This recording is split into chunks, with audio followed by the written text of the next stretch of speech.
लाखौं जनता ठग्दै रवि लामिछाने भर्खरै खोल्यो अवैध धन्दाको पोल बाहिर कानून विपरीत मोटो रकम असुलेको प्रमाण। दर्शकबिन नमस्कार, यहाँलाई मेरो आफ्नो टिभी अनलाइन मिडियाको एक्सक्लुसिभ रिपोर्टमा पुनः स्वागत छ। दर्शकबिन चर्चित कार्यक्रम प्रस्तुता रवि लामिछानेले दिन प्रतिदिन विवादमा पर्न थालेका छन्।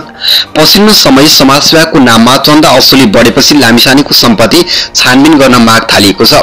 एउटा नगदी रसिद सामाजिक सञ्जालमा आएपछि लामिछानेको सर्वत्र आलोचना भएको थियो। त्यो रसिदमा देखिएको रकम सानो छैन। रवि लामिछाने फाउन्डेसनलाई सहयोग दिएको रसिदमा 31,50,000 देखिएको छ। यो रकम सहयोग दिएको देखिएको छ, त्यो पनि नगद। बिनेको पनि यति ठूलो रकम बिने हैसियत छ भन्ने आधार भेटिँदैन। गैर कानूनी पैसाको प्लेसमेन्ट गर्ने अखण्ड बनाएछन् रवि दाजुले भनेर एकजनाले सामाजिक सञ्जालमा प्रस्तुत गरेका थिए। कमेन्टमा धेरैले रवि लामिछानेको सम्पत्ति छानबिनको माग समेत गर्नुभएको छ। यो रकम दिनेमा ज्वाला सङ्गौला, रामश्रेष्ठ, सुनिता गुरुङ, शर्मिला बाइबा र साथीहरू भनिएको छ। यति ठूलो रकम के माध्यमबाट आयो, कसरी आयो र कुन प्रयोजनका लागि आयो र कहाँ खर्च भयो, राज्यले हेरोस् भनिएको छ। यो रसिद सक्कली नै भएको रवि फाउन्डेसनको तर्फबाट रवि लामिछाने स्वयंले पुष्टि गर्नुभएको छ। दाता ज्वाला सङ्गौला, रामश्रेष्ठ, सुनिता गुरुङ, शर्मिला बाइबा र साथीहरूले आफ्नो सम्पत्ति दिएका हुन् वा यसको स्रोत के खुलाएर आलोचना हुनबाट बच्नका लागि यो सामग्री प्रस्तुत गरिएको छ। यो समाचार आएपछि रविले प्रतिक्रिया दिएका छन् कि हो सर, यो हामीले दिएको रसिद हो। देशमा बाढी आउँदा पनि यसरी नै 52वटा घर बनाएको र कालीकोटमा यसरी नै अस्पताल बनाएको। अहिले गरिबको निशुल्क उपचार, अक्सिजन सिलिन्डर, कन्सन्ट्रेटरहरू, भेन्टिलेटर खरिदका लागि कानूनको अधीनमा रहेर देशलाई आपत पर्दा जनहितमा काम गरिरहेछौँ। लिएर मात्र होइन, आफूले पनि सक्दो दिएर। तर रकम दिने ज्वाला सङ्गौला, रामश्रेष्ठ, सुनिता गुरुङ, शर्मिला बाइबा र साथीहरूबाट कुनै प्रतिक्रिया आएको छैन। प्रतिक्रिया आएपछि प्रकाशन गरिनेछ। नेपालको प्रचलित कानून अनुसार 5 लाख भन्दा धेरै रकम कारोबार गर्दा बैंक मार्फत गरिनुपर्छ। कानूनको समेत व्यवस्था गर्दै यसरी सामान्य भौचरको भरमा त्यति ठूला रकम लेनदेन गर्नु गैर कानूनी मानिन्छ। समाज सेवालाई सञ्चार गर्ने पवित्र कार्यका रूपमा लिन्छ। आफूसँग भएको भौतिक स्रोत साधन देश र समाजका लागि उपयोग तथा खर्च गर्नु समाज सेवाको मूल मर्म हो। नेपालमा चाहिँ पछिल्ला दिनहरूमा बेग्लै शैलीको समाज सेवा मौलाउन थालेको छ। नेपालको कानून अनुसार सरकारको पूर्व स्वीकृति नलिकन कुनै पनि कामका लागि चन्दा उठाउन पाइँदैन। चन्दा ऐन 2030 ले स्थानीय प्रशासनसँग अनुमति लिएर मात्रै चन्दा सङ्कलन गर्न पाइने स्पष्ट व्यवस्था गरेको छ। तर युट्युबरहरूले चन्दा सङ्कलनका लागि यसरी अनुमति लिएको पाइँदैन। न त स्थानीय प्रशासनले नै यसको नियमन उल्लङ्घन गर्नेलाई प्रति कुनै चासो दिएको छ। चन्दा ऐन 2030 मा चन्दा सङ्कलन र त्यसको उपयोग सम्बन्धमा विभिन्न प्रावधानहरू उल्लेख छन्। नेपाल सरकार वा प्रदेश सरकारको पूर्व स्वीकृतिले धार्मिक, परोपकारी वा अन्य सार्वजनिक कार्यका लागि कसैले स्वेच्छाको दर नतोकी चन्दा लिन दिन बाहेक कुनै व्यक्ति वा सरकारी वा गैर सरकारी कार्यालय वा संस्थाले कसैबाट चन्दा उठान गर्न हुँदैन।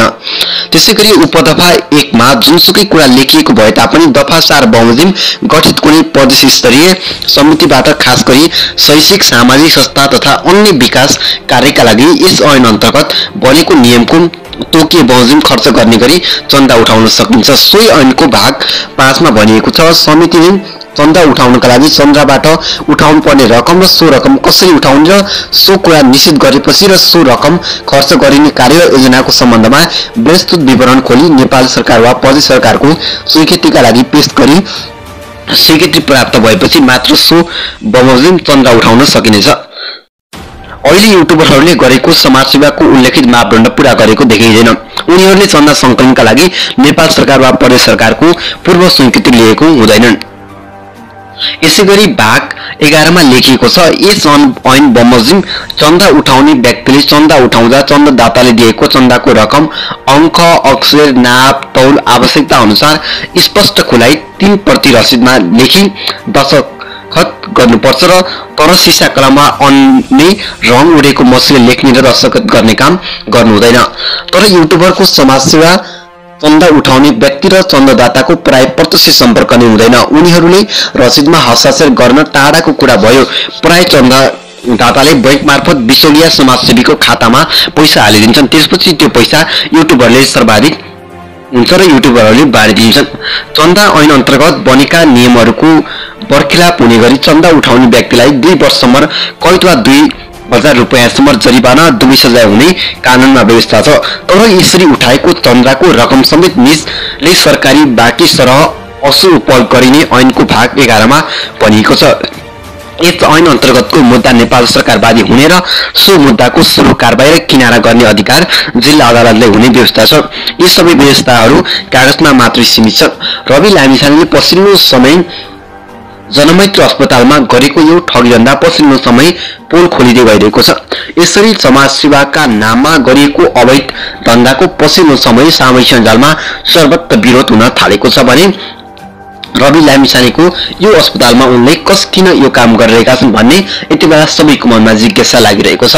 लामो समयदेखि सिधा कुरा जनतासँग नामक कार्यक्रम प्रस्तुताबाट चर्चामा आएका रवि लामिछाने पछिल्लो समय ग्यालेक्सी खोके टेलिभिजन च्यानलमा आफ्नै कामका कुरा कार्यक्रम सञ्चालन गर्ने तयारीमा छन्। पछिल्लो समय उनका कार्यक्रमहरू पनि दिन प्रतिदिन विवादमा पर्दै आइरहेका छन्। समाज सेवाको नाममा असुली बढेपछि लामिछानेको पनि अब सम्पत्ति छानबिन हुनुपर्ने माग भएको छ। एउटा नगदी रसिद सामाजिक सञ्जालमा आएपछि लामिछानेको सर्वत्र आलोचना भएको हो।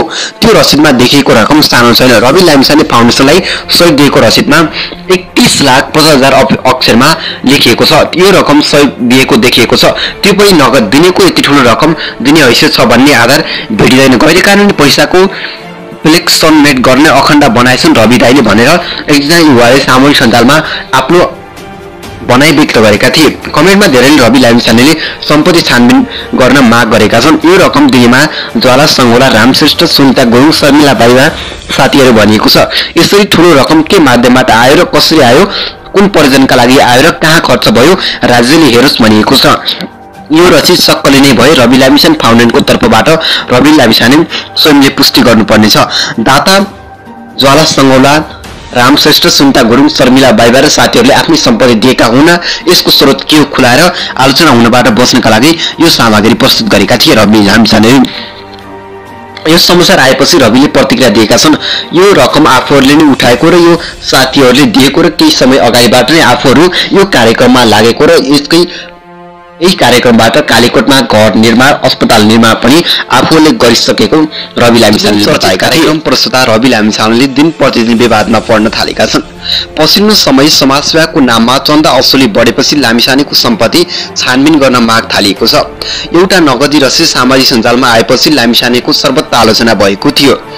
त्यो रसिदमा देखिएको रकम सानो छैन। रवि लामिछाने फाउन्डेसनलाई सहयोग दिएको रसिदमा 31,50,000 देखिएको छ। यो रकम सहयोग दिएको देखिएको छ। त्यो पनि नगद दिनेको पनि यति ठूलो रकम दिने हैसियत छ भन्ने आधार भेटिँदैन। गैरकानुनी पैसाको प्लेसमेन्ट गर्ने अखण्ड बनाएछन् रवि दाजुले भनेर एकजनाले सामाजिक सञ्जालमा प्रस्तुत गरेका थिए।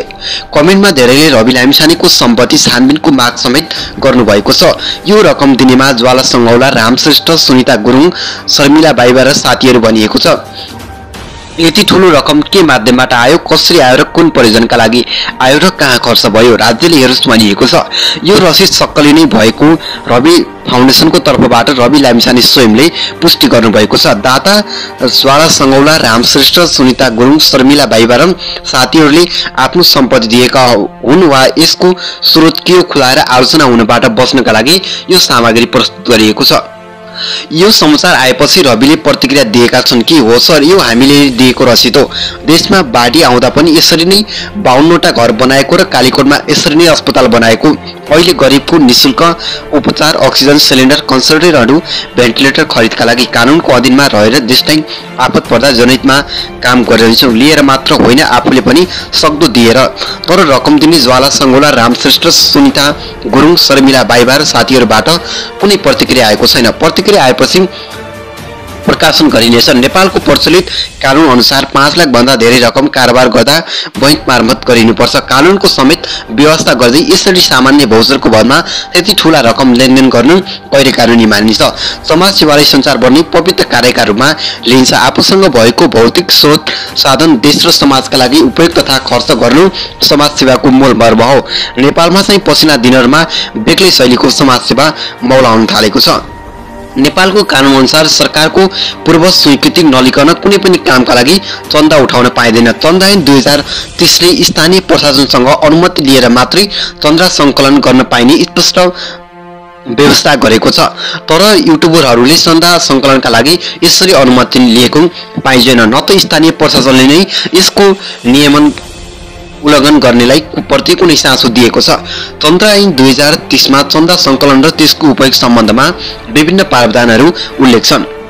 नेपाल सरकार वा प्रदेश सरकारको पूर्व स्वीकृतिले धार्मिक परोपकारी वा अन्य सार्वजनिक कार्यका लागि कसैले स्वेच्छाको दर नतोकी चन्दा लिन दिन बाहेक कुनै व्यक्ति वा सरकारी वा गैर सरकारी कार्यालय वा संस्थाले कसैबाट चन्दा उठान गर्न हुँदैन।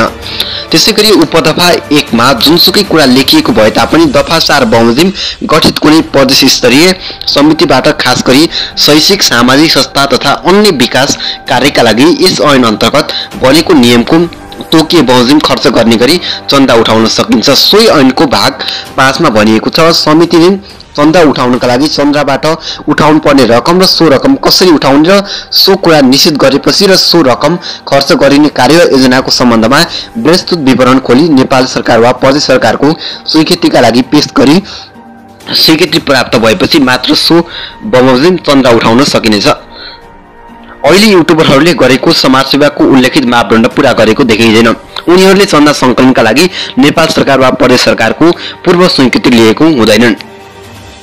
यसैगरी भाग 11 मा लेखिएको छ, यस ऐन बमोजिम चन्दा उठाउने व्यक्तिले चन्दा उठाउँदा चन्दादाताले दिएको चन्दाको रकम, अङ्क, अक्षर, नाप, तौल आवश्यकता अनुसार स्पष्ट खुलाई 3 प्रति रसिदमा लेखी दस्तखत गर्नुपर्छ र तर सिसा कलममा अन्य रङ उडेको मसीले लेख्ने र दस्तखत गर्ने काम गर्नु हुँदैन। तर युट्युबरको समाजसेवा चन्दा उठाउने व्यक्ति र चन्दादाताको प्राय प्रत्यक्ष सम्पर्क नै हुँदैन। उनीहरूले रसिदमा हस्ताक्षर गर्न टाढाको कुरा भयो। प्राय चन्दादाताले बैंक मार्फत बिचौलिया समाजसेवीको खातामा पैसा हालिदिन्छन्। त्यसपछि त्यो पैसा युट्युबरले सर्वाधिक हुन्छ र युट्युबरहरूले बाँडिदिन्छन्। चन्दा ऐन अन्तर्गत बनेका नियमहरूको बर्खिलाप हुने गरी चन्दा उठाउने व्यक्तिलाई 2 वर्षसम्म कैद वा 2000 रुपैयाँसम्म जरिवाना 2 सजाय हुने कानूनमा व्यवस्था छ। तर यसरी उठाएको चन्दाको रकम समेत निजले सरकारी बाँकी सरह असुल उपयोग गरिने ऐनको भाग 11 मा भनिएको छ।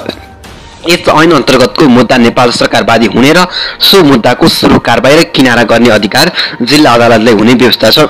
यी सबै व्यवस्थाहरू कागजमा मात्रै सीमित छन्। रवि लामिछानेले पछिल्लो समय जनमैत्री अस्पतालमा गरेको यो ठगीधन्दा पछिल्लो समय पोल खोलिँदै गइरहेको छ। यसरी समाजसेवाका नाममा गरिएको अवैध धन्दाको पछिल्लो समय सामूहिक सञ्जालमा सर्वत्र विरोध हुन थालेको छ भने रवि लामिछानेको यो अस्पतालमा उनले किन यो काम गरिरहेका छन् भन्ने यति बेला सबैको मनमा जिज्ञासा लागिरहेको छ।